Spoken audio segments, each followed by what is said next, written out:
Eu estou sentindo falta de uma bicicleta aqui, vocês me desculpem, mas enfim. O que a gente vai falar hoje? Vai falar do que é difícil, lógico que a gente vai falar do que é difícil, mas vamos falar do que é difícil de um jeito fácil, prometo para vocês. Eu tenho 50 minutos para explicar para vocês uma coisa muito importante.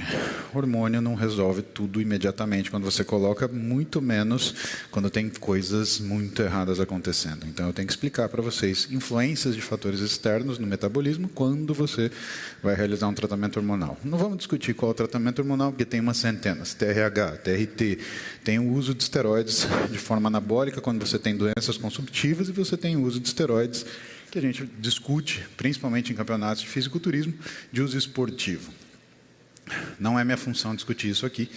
A minha função é discutir o que acontece que atrapalha qualquer tipo de manipulação com o uso de esteroides. Então, as coisas mais importantes que a gente tem que olhar, na verdade, são 5. Descontrole insulinêmico, alteração tiroidiana, hiperfunção adrenal, alteração do sistema nervoso central e inflamação sistêmica. Essas 5 coisas, parece que é tudo no organismo, né? Mas elas vão fazer com que qualquer tipo de terapia hormonal, seja ela de uma TRT a um TRH, vá dar completamente errado. E quando eu falo terapia hormonal, eu também falo as terapias hormonais que são para fazer voltar a produção de hormônio. O que é uma das coisas que eu mais cuido no consultório? Eu mais cuido é complicação. Tá? Então, são problemas causados por terapias hormonais de qualquer causa e que a pessoa ela fala assim, poxa, mas eu achei que ia resolver a minha vida e atrapalhou. Eu achei que isso ia dar conta do que era a minha expectativa de ganho de massa muscular. Eu perdi. Eu achei que eu ia ficar igual o Arnold Schwarzenegger e eu fiquei igual o Tião Macalé. Se alguém sabe quem é Tião Macalé aqui, né? Quem aqui assistia MacGyver? Fala a verdade. Jesus amado. Bom, minha barba branca já diz muita coisa, né, pelo jeito. Vamos começar com descontrole insulinêmico, tá? Resistência insulínica, pessoal, ela faz uma modificação completa de sistema nervoso central, porque ela modifica teu processo de percepção, de fome e saciedade. Ela modifica a função metabólica e energética, por quê? É como se você ligasse um módulo de guardar energia. Então, fazer dieta com resistência insulínica é diferente de fazer dieta sem resistência insulínica. Quando você faz dieta com resistência insulínica, o que acontece é você perder massa muscular. Quando você faz dieta sem resistência insulínica, é você perder efetivamente gordura corporal. Tá? Por isso que a primeira briga, né, do nutricionista é justamente ele resolver a resistência insulínica. E que muitas vezes depende do médico, se é um paciente que tem uma patologia que aumente essa resistência insulínica, então existe uma dificuldade que precisa ser tratada com medicação. E quando você tem esteroide, todo esteroide aumenta a resistência insulínica. Função muscular é alterado pela resistência insulínica? Com certeza. Por quê? O hormônio anabólico mais importante para o músculo não é testosterona, é insulina. É ele que faz síntese proteica. A testosterona ela aumenta a velocidade de reparo do tecido muscular, mas ela não mexe com síntese proteica. Ela mexe com balanço nitrogenado. Lembra da escala? Balanço nitrogenado, síntese proteica e hipertrofia. Se você não tem esses degraus, a hipertrofia cai por terra. Resistência insulínica cuida justamente do degrau do meio, síntese proteica. E essa síntese proteica, ela precisa ser garantida porque na resistência insulínica você tem uma baixa interação de insulina com o receptor de insulina, portanto tem uma baixa capacidade desse músculo aceitar essa energia que entra. Função tiroidiana. Bom, função tiroidiana, quando você mistura na resistência insulínica, você vê alterações que são duplas. Se você tem um aumento da resistência insulínica, você costuma ter um aumento da função periférica tiroidiana transitória. Sabe aquele comportamento que a gente chama de picking? Ai, fome, comi. Ai, fome, comi. Ai, fome, comi. Sabe o que é isso? Isso é a resistência insulínica subindo. A resistência insulínica sobe. Você tem um aumento de transformação de T4 em T3. O T3, no seu hipotálamo, ele é orexígeno. Você tem fome para comer. Ao mesmo tempo, quando a sua função tiroidiana está afetada, o que acontece com a resistência insulínica? Principalmente se você tem muita oscilação e não tem uma função tiroidiana mais plana, mais ajustada, você tem uma falta de captação periférica de glicose. Então, a pessoa ela oscila entre aumento da fome e queda de captação periférica de glicose. Ou seja, ou é uma máquina de aumentar o que é a gordura, ou é uma máquina de fazer você consumir mais energia. Olha nos exames de T3 livre do seu paciente que é obeso. Eu duvido que você ache um com um T3 menor do que 400. Eu tenho tireoide. Vocês já escutaram muita gente falar isso, né? Pelo menos as que não tiraram cirurgicamente, né? A minha tireoide me deixa assim. Não, se você for ver, a tireoide da pessoa com síndrome metabólica ela é sempre um pouco mais acelerada. A função adipocitária, a resistência insulínica, ela mexe com a função adipocitária à medida que o aumento da resistência insulínica faz com que você tenha mais insulina disponível. E aí o que acontece? Você tem um aumento da função da lipase lipoproteica. Entra mais energia dentro do adipócito. E uma diminuição da função da lipase hormônio sensível, sai menos energia do adipócito. Ou seja, você recruta menos gordura. Você faz menos lipólise. Tá? Lipólise não é queima de gordura, é liberação dessa gordura para o ambiente para ser utilizada. E, finalmente, função androgênica. A resistência insulínica limita a função androgênica, mas como assim? Você já ouviu falar de síndrome MOSH? Male Obesity Specific Hypogonadism, ou hipogonadismo específico da obesidade. Como que isso funciona? Bom, pessoal, insulina ela é um hormônio que aceita um tipo de receptor que é baseado em tirosina quinase. Exatamente igual a leptina. E aí o que acontece? Se você tem uma resistência à insulina, você tem isso muitas vezes porque você produz uma enzima chamada SOX3, uma proteína chamada SOX3, que interage no receptor baseado em tirosina quinase e diminui a ação da insulina sobre ele. Só que como a leptina também assim o é, você diminui a ação da leptina. E para que a leptina é importante? Por estímulo principal do hipotálamo fazer a produção de GNRH e quispeptina, que vai fazer você produzir LH-FSH, que vai fazer você produzir testosterona e estradiol. Aí você para pensar, mas por que tem relação leptina com hormônio sexual? Pessoal, muito simples. Quando que você tem leptina circulante no seu organismo? Quando você come. Você come, você aumenta a produção de leptina e você está pensando que ela só trabalha na saciedade, né? Sabe qual que é a mensagem? Temos energia disponível, vamos procriar. É assim na natureza. Se você tem energia abundante, você vai usar para que é a propagação da espécie.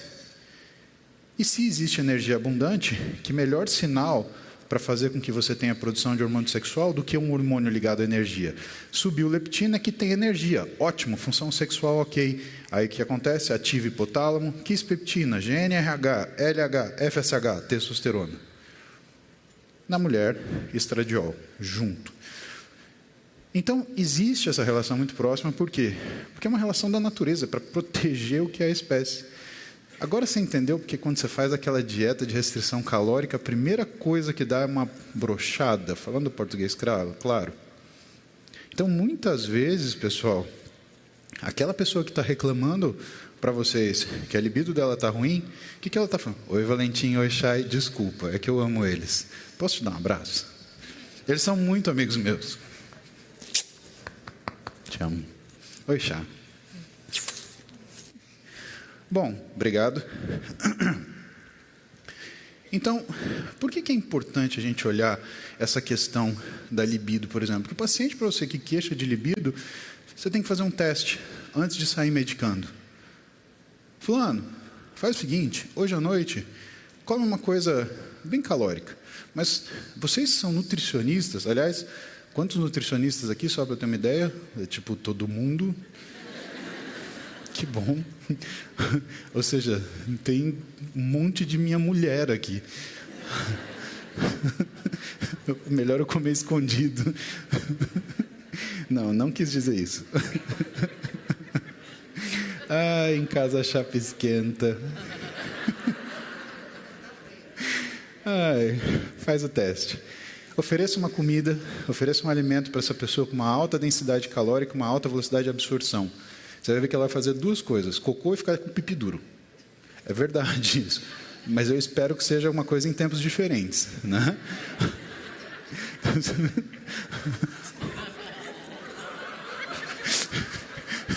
Amor, senta aqui. Não, né? Pelo amor de Deus, né? Vocês não vão fazer isso.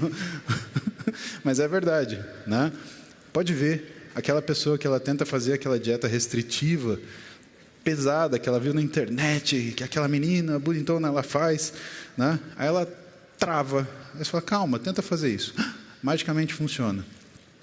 Por causa de leptina, né? Ela tem essa ação. Vocês entenderam o quanto resistência insulínica é importante para a gente na prática clínica, né? E porque, basicamente, pessoal, a resistência insulínica no sistema nervoso central, ela cuida de uma coisa que muita gente, quando é aluno ainda de graduação, acaba errando, que é, a insulina modula a fome, insulina modula a saciedade no hipotálamo. A insulina alta te dá fome, porque normalmente ela está associada em resistência periférica. Então, é a resistência periférica à insulina que modula a fome. Tá? Enquanto você tem resistência periférica à insulina, você tem uma diminuição da ação da leptina, por conta dessa inibição compactuante. Tá? Existem outras coisas que a resistência periférica à insulina, de forma orgânica, ela vai causar. A SOX3, que eu falei para vocês, com inibição dos receptores específicos para insulina e leptina. Ativação de receptores MEC, que são vasoconstritores. Vasoconstrição periférica, portanto. Uma insulinopenia muscular relativa, por quê? Porque a insulina está alta na circulação, mas está baixa dentro do músculo. Ela não entra ali. Perda de resposta muscular endócrina. Você não tem um músculo absorvendo energia. Descontrole da resposta inflamatória e eixo HPA. Por quê? O eixo HPA, ele não existe para acabar com a sua vida. O cortisol não é um inimigo, o cortisol é fundamental. Aliás, tem 2 hormônios que se você ficar sem durante horas, você morre. Quais hormônios são? Muito bem, insulina e cortisol. Cortisol, síndrome Addison, insulina, diabetes. E aumento da resposta endócrina do tecido adiposo. Você tem muita insulina circulante, o tecido adiposo ele faz o quê? Ele produz mais resposta inflamatória. Entendeu que é um ciclo vicioso? Tudo vai piorando? E aí, a gente começa a olhar o que permeia isso. Modificação do sistema nervoso central é por conta da saciedade. Mas também, pessoal, termogênese adaptativa também é desencadeada pelo sistema nervoso central. Aliás, o mesmo conglomerado de neurônios, o núcleo arqueado. O núcleo arqueado tanto define como vai funcionar Ponch-Cart, que são sacetógenos e anorexígenos, e vai fazer como vai funcionar seu neuropeptídeo Y agute, que é orexígeno. Mas a ARC, né, ou núcleo arqueado, ele também determina sua capacidade de termogênese. Ele manda informação via catecolamina para você fazer lipólise e termogênese, as duas coisas. Por isso que eu vejo aquele amigo meu que tem obesidade, eu convido ele para almoçar, e ele pede muita comida, ele começa a transpirar, é isso. O núcleo arqueado dele está trabalhando, porque está com resistência à insulina e resistência à leptina, ele está liberando uma pancada de catecolamina, e o que ele faz? Aumenta a frequência cardíaca e transpira. Pega vocês também, quando vocês fazem uma refeição livre, uma refeição diferente da que vocês estão acostumados a fazer. Você não sente o teu coração dar uma acelerada? E não é emoção que você está comendo uma barra de chocolate. Não. Isso é fisiológico. Isso acontece. Né? Agora os homens falam assim, eu vou fazer o coração da minha mulher bater. Mas não vai ser por você. Né? Vai ser por uma barra de Lindt. Que também é legal, mas deixa para lá. Inflamação. Inflamação e resistência à insulina, elas andam sempre juntas. Porque se você faz o tecido adiposo fazer inflamação, inflamar, você está fazendo esse tecido adiposo assumir o que é uma função glandular. E aí a coisa começa a ficar muito complicada, porque ele faz migração de macrófago, ele faz aumento de interleucina 6, ele faz produção de TNF-alfa. Isso, além de favorecer mais síntese de adipócito, faz com que essa síntese de adipócito ela aconteça independente do número de mitocôndria. Então, o tecido que era marrom, porque ele tinha mitocôndria, ele vai esbranquecendo, por causa de perda de mitocôndria. E aí, um tecido que não é para fazer reserva de energia, hein? É para fazer manutenção da sua temperatura corporal, em mecanismo que a gente chama de non-shivering, né? Sem você tremer, ele passa a ser uma forma de você estocar energia. Tudo que você usa para alguma coisa que não é o método, o meio ideal, ela volta contra você criando doença. Ué, se você está absorvendo energia, está guardando no seu fígado, o que acontece? Você tem uma esteatose hepática. Se você pega a sua gordura marrom e transforma ela em branca, você está fazendo modificação inflamatória. Então, o que é a melhor forma de emagrecer? Infelizmente, é não engordar. Se tudo dá certo, a gente nasce com 20 bilhões de células de adiposas no corpo e morre com 44. Tá? Se tudo dá certo. E aí tem uma outra coisa que eu gostaria muito de outra oportunidade de discutir com vocês, né? A Roberta, ela dá muito bem essa aula, ela fala das atribuições do nutricionista. Ontem, eu não sei se alguém aqui estava na aula dela de ontem, lá no... Isso. Lembra quando ela falou sobre as atribuições, que a gente pensa só em fazer dieta e que, na verdade, você tem muitas outras coisas? O nutricionista, para mim, ele tem uma função de manutenção da saúde pública. Sabe o que é inadmissível para mim? Um sujeito saber multiplicar seno por cosseno no terceiro colegial e não saber escolher o alimento. Algum de vocês sabia o que comer quando vocês estavam no terceiro colegial? No entanto, vocês vão fazer isso a vida inteira. Seno e cosseno você vai aprender só para passar no vestibular. Quem aqui lembra como multiplica seno e cosseno? Se falar que sim, vai tomar uma porrada. Ótimo. Assim que eu gosto. Porque eu não lembro. Alguém lembra Bhaskara? Parabéns. Alguém lembra a seguinte... Cara, me deu até um arrepio aqui. Dá um enjoo. Aquela vontade de vomitar. Ioiô Michoxô. É a fórmula da elipse. Coisa ruim. Arrepiei de verdade. Credo. Carboidrato. Sinais que o controle glicêmico vai mal, então. Tem uma série dessas. Necessidade de medicação, de compensação de medicação psiquiátrica. Então, o erro nutricional para o paciente que tem alteração neuropsíquica, ele provoca piora da manutenção da condição. Aumento de glicemia de jejum, quando fica entre 90 e 100. Aumento de uma hemoglobina glicada acima de 5,6, então a gente está fazendo um diagnóstico de pré-diabetes. Uma queda de TSH para menos de 1,5, significa que o volume alimentar está tão grande que você está convertendo uma pancada de T4 em T3. Só que olha só, você acha que a tireoide rápida ela vai te emagrecer? Não, ela vai te engordar mais rápido. Gente, acelerador é na reta e na curva. O que a gente quer para emagrecimento não é um acelerador, é direção. Você quer entrar na sua cabeça do seu paciente e você, seu grilo falante que está lá dentro, faça essa escolha. E não porque você fez um carrossel, troque a pasta de amendoim por alface, né? Mas porque você também ensinou aquilo para ele. Perda da capacidade de controle alimentar como de costume.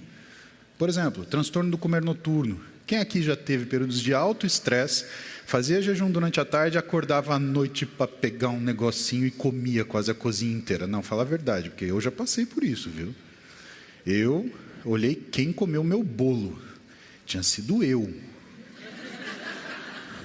E eu descobri que eu, quando como algumas coisas, eu viro outra pessoa que come muito.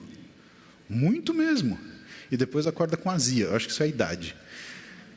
Perda de desempenho no exercício, desenvolvimento de lesões miotendíneas, você tem queda da sua velocidade de recuperação, aumento de libido dissociado de performance sexual. Então, ao mesmo tempo que a pessoa ela fica mais aflita sexualmente, ela perde desempenho. Por quê? Ela fica mais, num primeiro momento, ela fica mais sensível ao esteroide, porém, ela não tem uma manutenção do que são as funções totais para que ela consiga manter, por exemplo, aquele nível de resposta. Aquele homem, por exemplo, que reclama para você o seguinte: eu começo a relação sexual muito bem, mas parece que eu vou perdendo o que é minha potência sexual durante o ato. Vocês já escutaram essa reclamação. Uma das causas é metabólica. A oscilação de testosterona baixa, uma relação androgênio-estrogênio ruim, uma queda de SHBG maior do que 10 nanomol por litro, ou seja, é normal o homem ter um SHBG entre 20 e 30, a mulher entre 50 e 60, dependendo da fase do ciclo. Quando isso cai mais que 10, opa, síndrome metabólica. A gente faz uma coisa em medicina esportiva que chama passaporte do atleta. A gente pede exames seriados a cada 2 meses para que essa pessoa ela tenha como comprovar, num eventual erro, num doping positivo, que ela não teve nenhum tipo de acesso a nenhuma substância dopante. Porque você tem exames pregressos que mostram que ela foi sempre daquele jeito. Você pode fazer isso com o seu paciente também. Você tem um passaporte do seu paciente. E aí você avalia essas modificações. Queda de SHBG para paciente que tem resistência periférica à insulina é mau sinal. Tá? Hematócrito alto, ferritina alta e colesterol LDL alto. Tudo isso é piorado quando a gente tem uso de um esteroide junto. Mesmo que for para tratamento de terapia de reposição hormonal. Tá? Nem se fala em esporte. Aí é pior ainda. Isso aqui é desgraça. Tá bom? Esse entra no quadro de desgraça. Alteração de humor, aumento de glicemia acima de 100, isso daí já configura como resistência à insulina, como pré-diabetes. Aumento de pressão arterial total, porque se você tem aumento do que a liberação de insulina, você tem aumento da retenção de sódio, você tem aumento do sistema renina-angiotensina-aldosterona e você tem o quê? Vasoconstrição periférica. Queda de TSH para menos de 1, vocês vão encontrar. Tá? E TSH, pessoal, não é uma coisa, eu fiz em 6 meses e deu certo. Não, ele varia muito. Aliás, dependendo do que você comeu no dia anterior, você pode ter um TSH diferente. Aliás, se você toma o seu remédio de tireoide, tem alguém que tem hipotireoidismo aqui? Por favor, levante a mão. Ótimo. Saibam, quando vocês fizerem exame de sangue para ver o TSH de vocês, T4 livre, T3 livre, vocês não podem tomar o remédio. Eu vou explicar para vocês por quê. Porque o senso comum ele fala o seguinte: tenho que tomar o remédio porque é ele que corrige minha tireoide. Logo, se eu não tomar o remédio, eu vou ver uma tireoide não corrigida. Isso não é verdade. A levotiroxina ela dura 7 dias no seu corpo. Se você faz o exame sem tomar o remédio, o que você está vendo? A sua correção de TSH na última semana. Se você toma o remédio e faz o exame, sabe o que você está vendo? Um pico de transformação de T4 em T3 e uma queda não natural para o TSH. A hora que você toma o remédio, o teu TSH faz isso daqui e volta. O que o endocrinologista ele quer pegar? Ele quer pegar o TSH na média. Por isso que você não deve tomar o remédio nos dias que você vai fazer o exame. Você faz o exame, depois você toma sua levotiroxina. Aumento de frequência de binge eating, piora de saciedade, capacidade anorexígena, cansaço aos esforços, muito mau sinal. Testosterona abaixo de 350 nanogramas por decilitro, porque aí a gente já configura risco cardiovascular, infarto e AVC.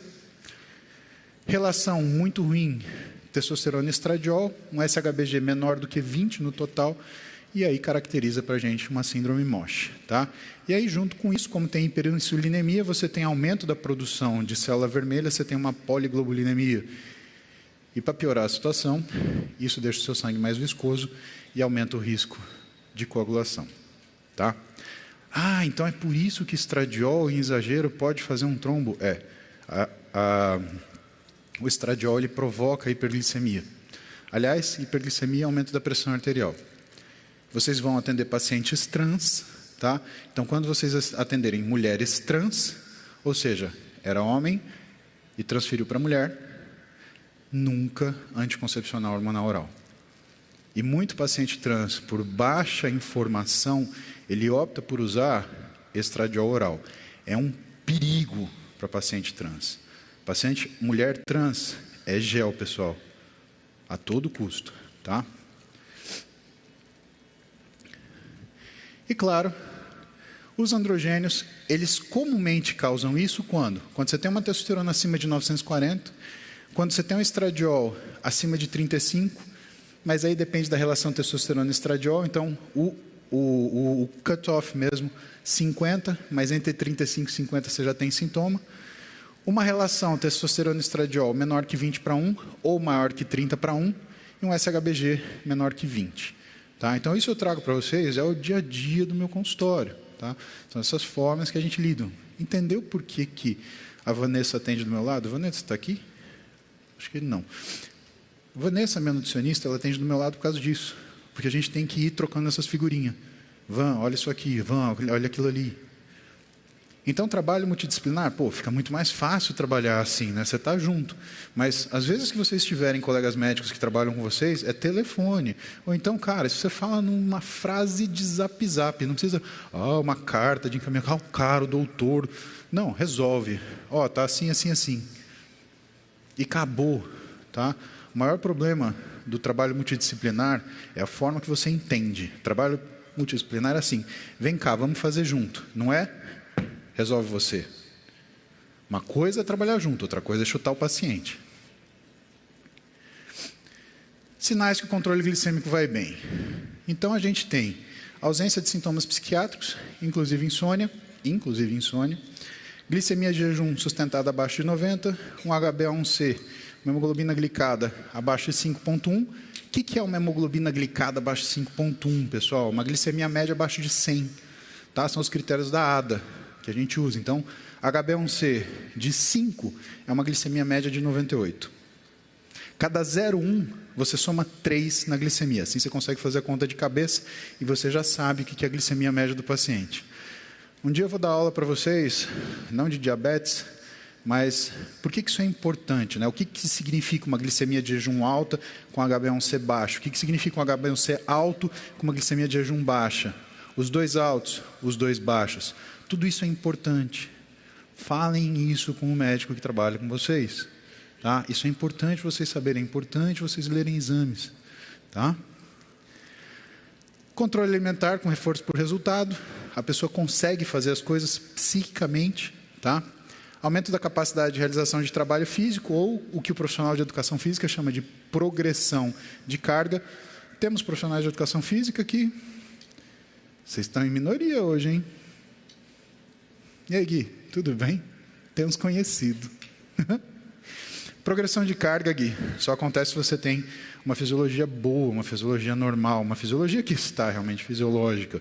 Uma das coisas que você pode avisar, Nutri que trabalha com você, é justamente isso. Faz 4 semanas que eu não progrido uma carga em um exercício. É porque não está dormindo. Você conhece alguma coisa que interfere mais no metabolismo que a ausência de sono, ou que restrição de sono? Você muda a grelina e leptina em 2 dias. Você tem uma hiperfome e uma baixa do que a saciedade. Testosterona em níveis fisiológicos, a gente procura ficar no terço superior, 600, 800. Um estradiol entre 20 e 35. Relações entre 20 e 30 para 1, tolerável até 15 para 1. Um SHBG no homem entre 30 e 40. Com a mulher isso varia, fase folicular ou fase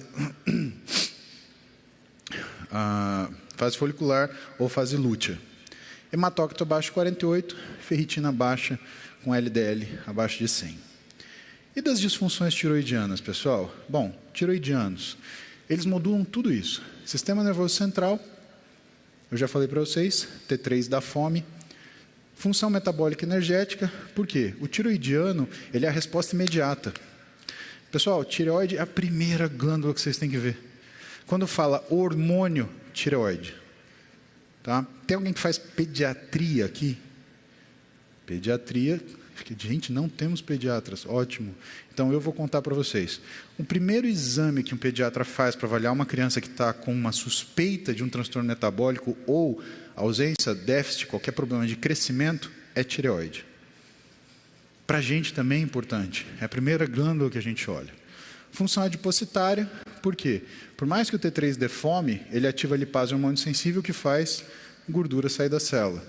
Função muscular, e aí a coisa complica. Qual é a melhor função de tireoide? Lenta ou rápida? Nenhuma das duas, média. Um TSH entre 2 e 2,5 é divino. Por quê? Porque quando o seu músculo trabalha, a primeira resposta, depois que você tem a migração do mionúcleo, porque o sistema de via KT está funcionando, é a expansão desse mionúcleo. Sabe como é que isso acontece? Com T3 reverso. Então, se a sua tireoide está rápida demais, seu mionúcleo não expande.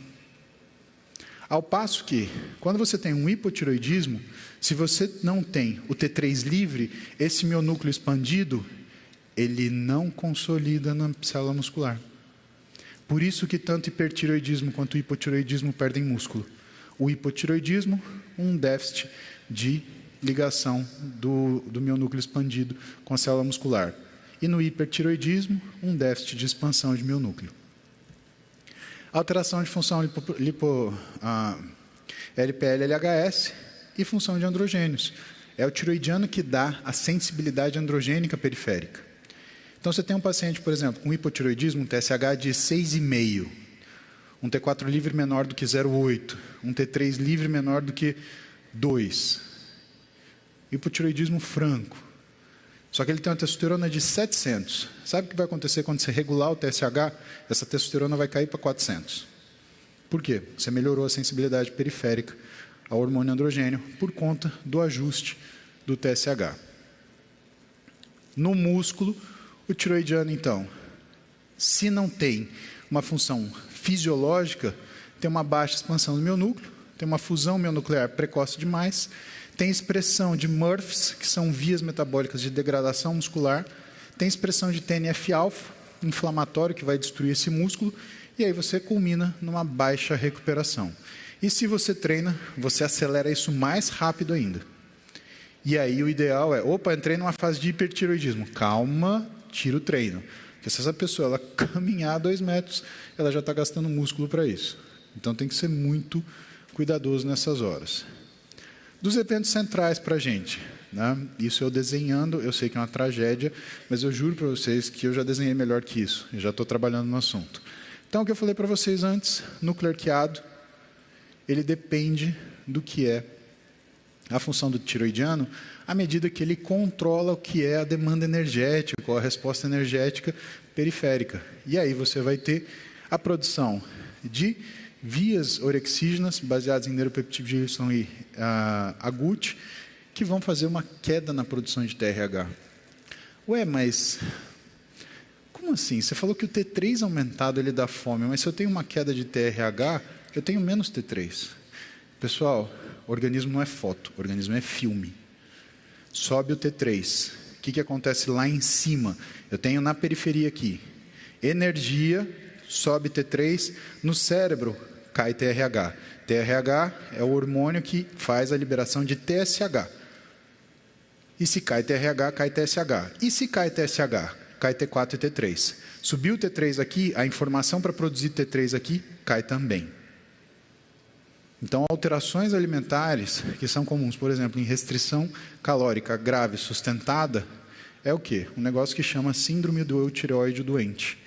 E não conserta com hormônio, conserta com ajuste alimentar. Entendeu porque é importante vocês olharem hormônio e entender metabolismo?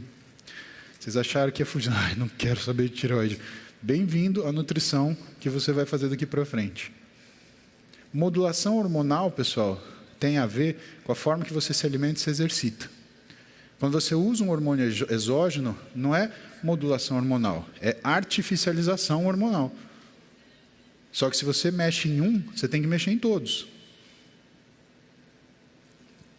Senão é que nem aqueles caras que trocam o pneu do carro.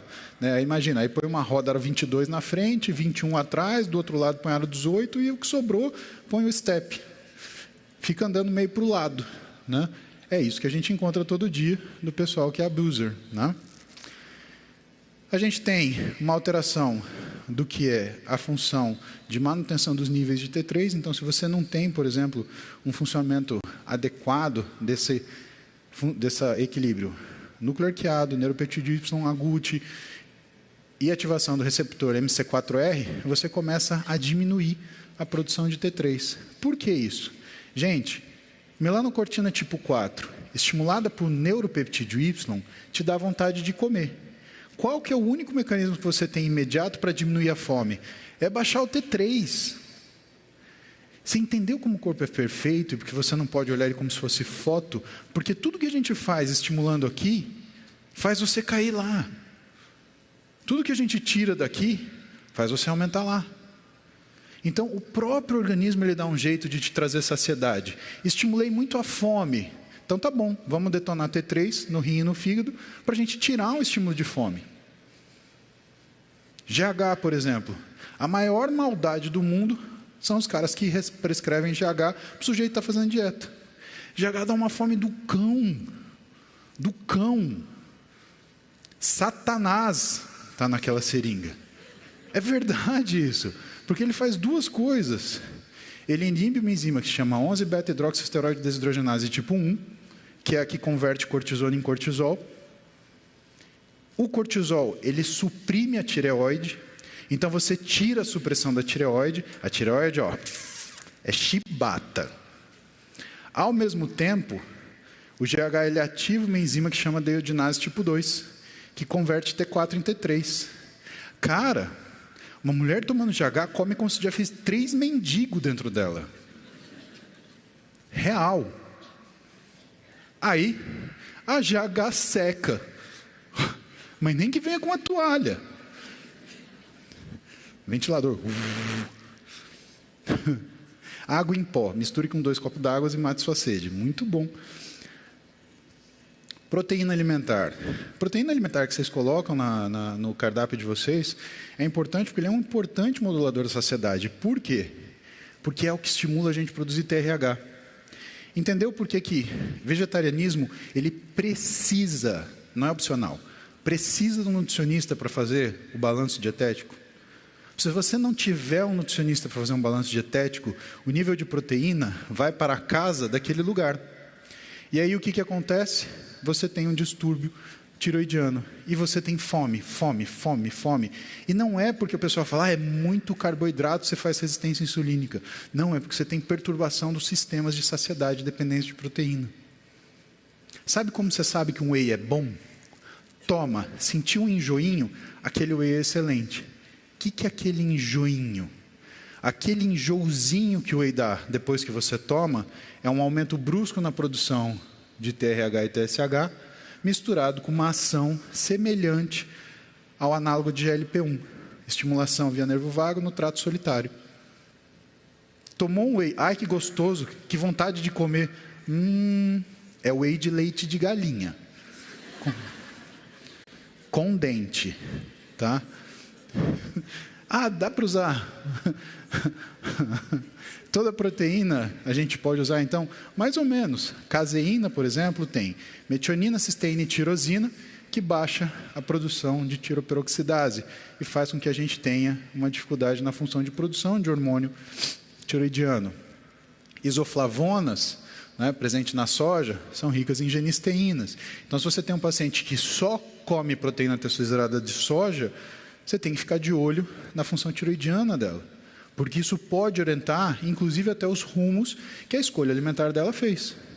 Falo para vocês, uma vez por semana eu como soja como matriz proteica. Minha esposa faz para mim. Por quê? Porque é uma forma de manter sob controle os meus lípides, tá? Sem precisar tomar remédio. De eventos periféricos, bom, isso eu já contei para vocês. Dedinase tipo 3 é o freio da tireoide. Ela funciona antes que você acelere, por isso que ela é independente de carboidrato. Deodinases diferentes têm ações diferentes. Deodinase tipo 2, aquela que o GH estimula, ela sobe rapidamente o nível de T3, fome. Ação adrenérgica ativa deobitinação de deodinase tipo 2, ou seja, se você tem catecolamina rolando, né, o que teu corpo precisa? Velocidade metabólica. Então, você tira o que é a carapaça de ubiquitina, que vai destruir aquele T3, e faz, aliás, deodinase tipo 2, e aumenta a conversão periférica. A atividade de deodinase tipo 2 é aumentada por liberação de sal biliar, então gordura também aumenta o que é a velocidade metabólica induzida pela modificação da velocidade de funcionamento de tireoide, o que faz com que a gente baixe a resistência periférica à insulina e aumente a termogênese na gordura marrom. Entendeu por que tem aquele pessoal que é fã de comer gordura de manhã? Cara, pasta de amendoim de manhã. Funciona? Funciona se você é eutireoide, eugonádico e tem a insulina controlada. Aí é excelente. Se você tem algum desses 3 complicados, pode ser que pasta de amendoim não seja o melhor alimento para você comer logo que você acorda, para você romper o seu jejum.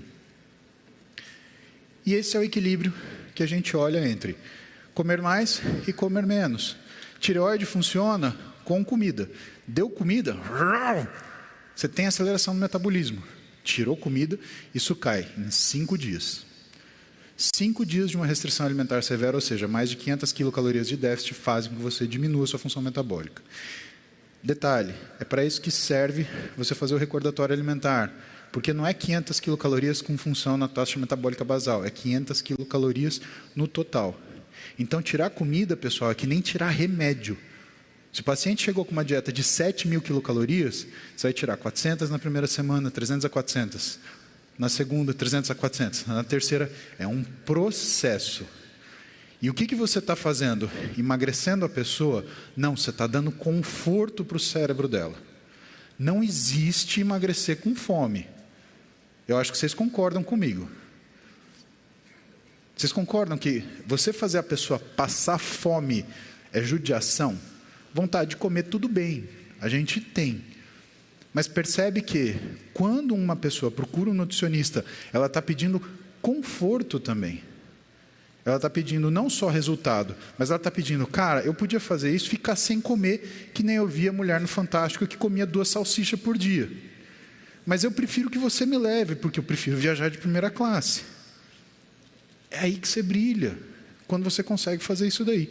Porque não é todo mundo que consegue. Hiperfunção adrenal, por quê? A adrenal, pessoal, ela modula perigo.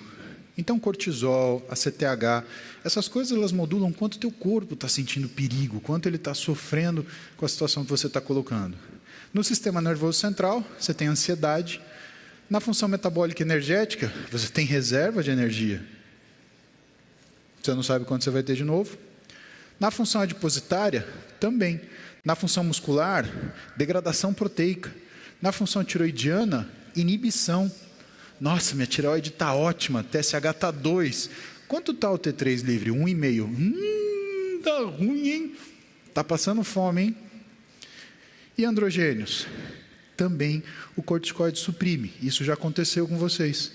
Tomou um diprospan porque estava com uma dor nas costas. Deu 2 semanas, o que aconteceu? Virou um choquito nas costas. Mas por que eu tomei um diprospan e virei um choquito?